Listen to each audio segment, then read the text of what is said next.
Welcome to this week's virtual Drasha. This week we have the incredible privilege to read Parshas Chukas, and embedded in this parsha is perhaps one of the most tragic stories, the story of Mei Meriva. Klal Yisrael, the Jewish people, are in the desert. Remember again, this story is occurring in the aftermath of the sin of the spies, the Meraglim, and Parshas Shlach, the rebellion of Korach and Parshas Korach. And now Klal Yisrael has been consigned to wander the desert for 40 years. They come to Moshe Rabbeinu. Well, they don't just come. They overwhelm Moshe Rabbeinu with the complaints of no water. Miriam has died. The Chazal tell us that the well that existed in her merit disappeared. And they come before Moshe Rabbeinu complaining about the lack of water. Lugavanu, we're all going to die. And of course, you know that when our ancestors complained, they didn't just complain, but rather, again, the sky was falling. Everything was terrible. Everything was horrible. And so once again, they overwhelm Moshe Rabbeinu almost with like an insurrectionist, a rebellious type of complaint. To come to Moshe Rabbeinu and say, Moshe, we're scared. Moshe, we're nervous. What's going to happen? There's water. Can you help us? Of course, that would have been a collaborative, meaningful, and helpful conversation. But they come before Moshe Rabbeinu again with a litany of complaints. And really, as we've mentioned before, when they complain against Moshe, they're really complaining against HaKadosh Baruch Hu. So Moshe Rabbeinu comes before Hashem, and we know the story. Hashem tells him, this is in Perek Chof, Psukim Zayin and on. HaKadosh Baruch Hu tells Moshe Rabbeinu, Kachas Hamata, take your staff, gather the people, v'dibartem el hasela, and you should speak to the rock. HaKadosh Baruch Hu explicitly telling Moshe Rabbeinu, speak to the rock, and the rock will bring forth its water. But of course, we know how the story ends. Vayarem Moshe es yado. This is in Pasuk Yud Aleph, chapter 20, verse 11. Moshe Rabbeinu lifted his hand. Vayach es hasela b'mateu pamaim. He hits the rock twice, and the water comes out and is able to go ahead and sustain the entire Jewish people. HaKadosh Baruch Hu confronts Moshe Rabbeinu. Moshe, I told you to speak to the rock. You hit the rock, and as a result, ultimately, again, of your failure to follow my instructions, you will not enter into the land of Israel. And so often, when I think about this story, what often kind of pulls my attention is, did the punishment really fit the crime? Moshe Rabbeinu, again, was a dedicated shepherd. It's true, he made a mistake. It's true, he disobeyed. But does that really warrant an inability to take him into the land? Does that really warrant taking away the one thing that Moshe Rabbeinu wanted most? But the truth is, when we're looking at the parsha this year, something else caught my attention. You see, Rashi picks up on the idea that Moshe Rabbeinu had to hit the rock twice. He had to hit the rock twice. And Rashi says, why does he have pa'amayim? Why twice? Because Moshe Rabbeinu hit the rock the first time, only droplets of water came out. Therefore, again, now why did only droplets of water come out? Because Hashem had not commanded Moshe to hit the rock. Hashem had commanded Moshe to speak to the rock. So when Moshe hits the rock, only a couple of droplets of water came out.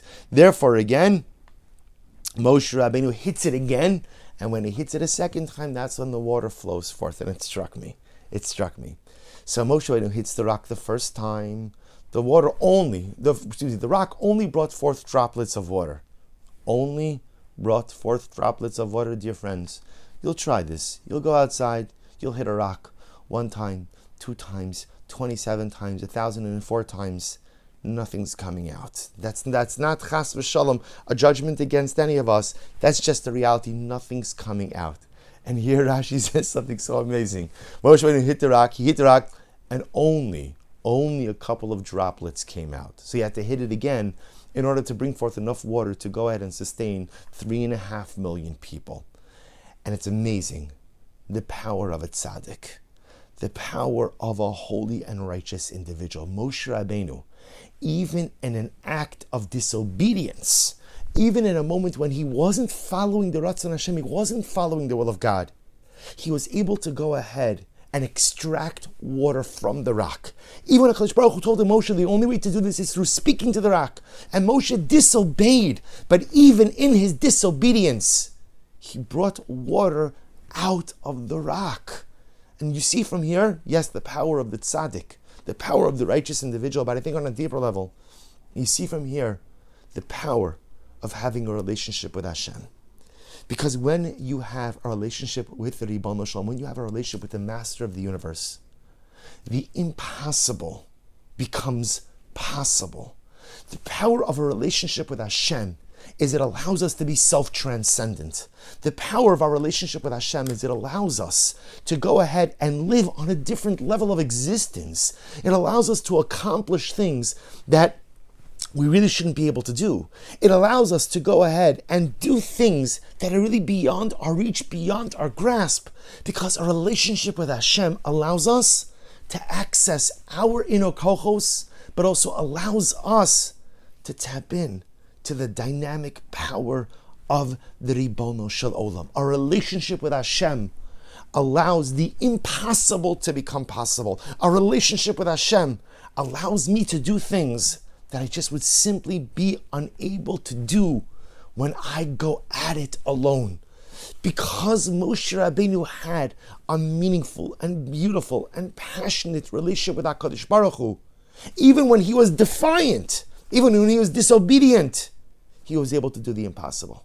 He was able to extract water from the rock. It struck me. On Shmini Atzeres, we daven for rain. We say Tfilas Geshem. And, in that, it's a beautiful, beautiful tefillah, I'm sure as all of us know.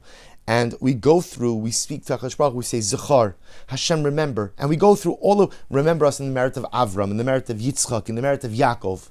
And we discuss Moshe Rabbeinu as well. And listen to what we say when we speak about Moshe Rabbeinu. Zechar, Mashrei b'tevas gomim min hamayim. Remember the one Moshe who was drawn forth in a basket from the water, a reference to the fact that Moshe Rabbeinu as a baby was placed on the water.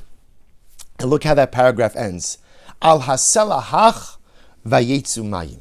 Remember Moshe, because he hit the water, he hit the rock, and the water came out. Now, it's interesting. Remember, there are two rock stories, right? There are two rock stories. There's the story earlier on in Shmos, where HaKadosh Baruch Hu told Moshe to hit the rock, and Moshe complied. He hit the rock, he brought forth water. There's the story now in Bamidbar, in Parshas Chukas, this week's Parsha, where Moshe is commanded to speak to the rock, but instead he hits the rock. So it's interesting, almost everyone assumes that this statement, al haselahach, that Moshe hit the Selah and the water came out, of course is a reference to the story in Shmos, where Moshe was supposed to hit the rock and not speak to the rock. But dear friends, I'll just point something out which I think is interesting. In Shmos, the Torah calls the rock a tzur. It's only in Parshas Chukas in Bamidbar that the Torah calls the rock a Selah. Translate the same way, rock, but in Shmos it's a tzur, and in Bamidbar it's a Selah. In Chukas, the disobedient hitting of the rock, it's called a Selah. So it seems to be that in Tfilas Geshem, we're making a reference to the fact that Moshe Rabbeinu hit the rock. But Moshe Rabbeinu's hitting of the rock was an act of defiance and disobedience. Why would we make reference to it? But now we understand. Because what are we saying over here? We're saying, Moshe Rabbeinu was able to do the impossible. Even when he was defiant and even when he was disobedient, he did the impossible. And why do we extol that? Because to us, what it shows us is the power of a relationship with Hashem. That a power of a relationship with the Ribono Shel Olam allows the impossible to become possible. The power of a relationship with Hashem is it allows us to dig deep within ourselves and to access kochos and abilities and talents that we never thought we had. And it's interesting, because what is the greatest example of that? The greatest example of that is Moshe Rabbeinu hitting the rock in this week's parsha.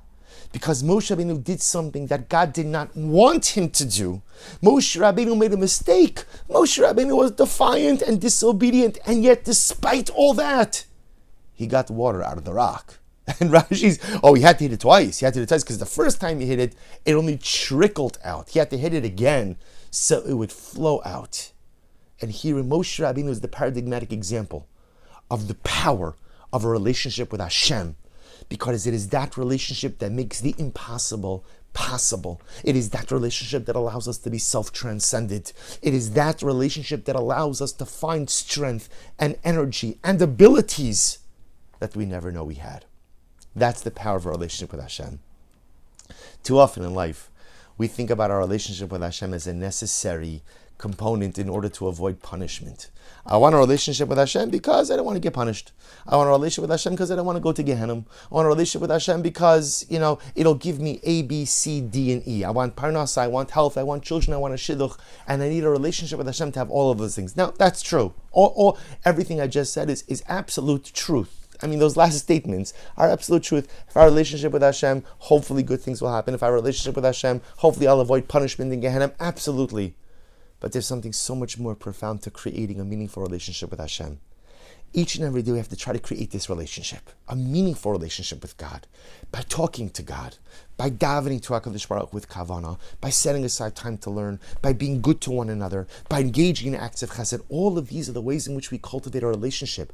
And why do we want to create this relationship? Because it is this relationship which allows us to become the best version of ourselves. It is this relationship that allows us to tap in to the hidden energies and kochos that each of us possess. It is this relationship which allows the impossible to become possible. Halavai, we should be zocheh Emirat Hashem to create this relationship, and Emirat Hashem reap the bounty of everything that this relationship will bring us now, and Emirat Hashem for years to come. Wishing everyone a good and Erev Shabbos and a beautiful Shabbos Kodesh.